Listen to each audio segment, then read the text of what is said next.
Hollywood cinema top গান Maverick খ্যাত প্রবীণ অভিনেতা জেমস হ্যান্ডি খুন হয়েছেন।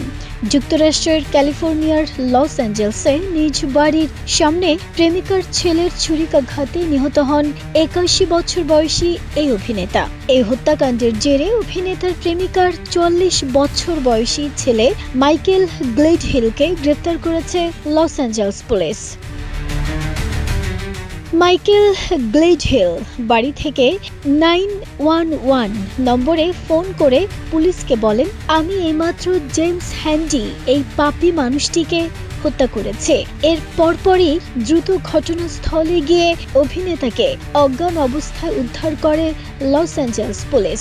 তার বুকে ছুরি গেঁথেছিল। হাসপাতালে নিয়ে যাওয়া হলে চিকিৎসকরা তাকে মৃত ঘোষণা করেন।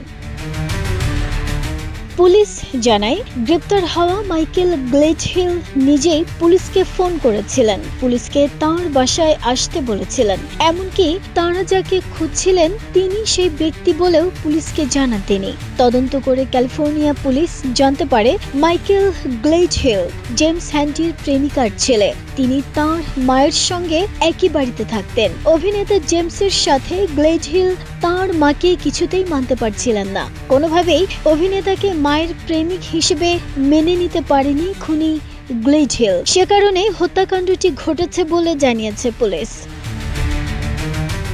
নিউ ইয়র্কে জন্ম নেওয়া জেমস হ্যান্ডি প্রায় ৬ দশক ধরে চলচ্চিত্র ও টেলিভিশনে অভিনয় করেছেন। বেশিরভাগ সময় তিনি পার্শ্ব চরিত্র বা অতিথি শিল্পী হিসেবে কাজ করলেও দীর্ঘ ক্যারিয়ারে অসংখ্য জনপ্রিয় সিনেমায় অভিনয় করেছেন।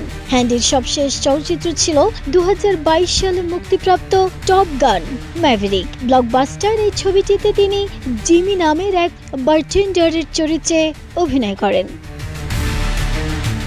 নাহিদা স্মৃতি, দেশ রূপান্তর।